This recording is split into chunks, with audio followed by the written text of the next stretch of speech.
ঘাটাল সফরে এসে অভিষেকের ক্যারাভেনের মধ্যে চায় পে চর্চা হয়েছে সাংগঠনিক বৈঠক। আজ আনন্দবাজার অনলাইনের একটি খবর অনুযায়ী রইল বিস্তারিত তথ্য।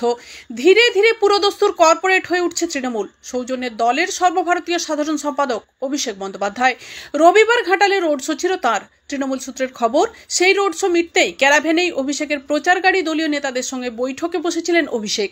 সেখানেই 10 মিনিটের চায় পে চর্চায় ভোটের আগে প্রয়োজনীয় কর্তব্য নেতাদের স্মরণ করিয়ে দিয়েছেন তিনি। সাধারণত এমনটা দেখা যায় কর্পোরেট জগৎ, কাজ অনেক, সময় কম, আসা যাওয়ার পথে বিমানে বা গাড়িতে প্রয়োজনীয় বৈঠক সেরে ফেলেন কর্পোরেট জগতের উচ্চপদস্থ কর্তারা। এতে কম সময়ে অনেকটা কাজ সেরে ফেলা যায়। অভিষেকও করলেন তাই। রবিবার ঘাটাল শহরের বিবেকানন্দ মোড়ে রোড শো শেষে একটি ছোট্ট সভাও হয়। সেখানে বক্তব্য শেষ করে ক্যারাভেনেই বৈঠক শুরু হয়। বৈঠকে ঘাটালে তৃণমূল প্রার্থী দেব ছাড়াও ছিলেন 2 মন্ত্রী মানস ভূঁইয়া এবং শিউলি সাহা, পিংলার বিধায়ক অজিত মাইতি এবং জেলা সভাপতি আশিস উদাইত। গাড়িতে 6টি সিট রয়েছে। একসঙ্গে পাশাপাশি অভিষেক ও দেব বসেছিলেন।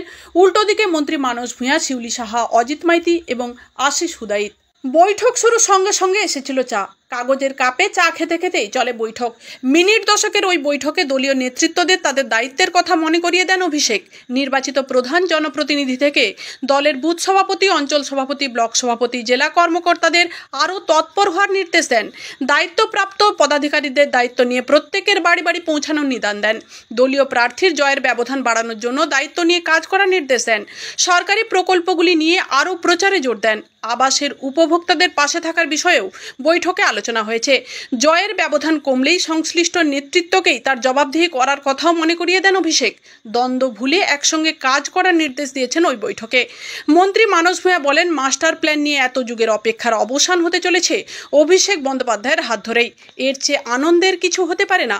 ঘাটালবাসীর প্রত্যাশা পূরণ হতে চলেছে। ঘাটালে প্রার্থী ঘোষণার আগে থেকেই ঘাটালে অভিষেকের সফর নিয়ে জোর আলোচনা শুরু হয়েছিল। দিনের শেষে দুবার ঘাটালে অভিষেকের বৈঠক বাতিল হয়েছিল। ফলে দলের সর্বভারতীয় সাধারণ সম্পাদক কী বার্তা দেন তা নিয়ে অপেক্ষায় ছিলেন নেতারা। ঘাটালে সাংগঠনিকভাবে বড় আকারে কোনো বৈঠক করেননি অভিষেক।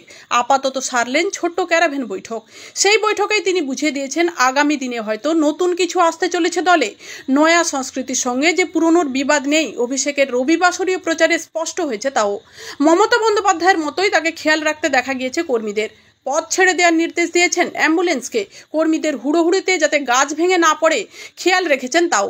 সংবাদ পাঠে আমি Papiya Bandyopadhyay, Republic TV digital media.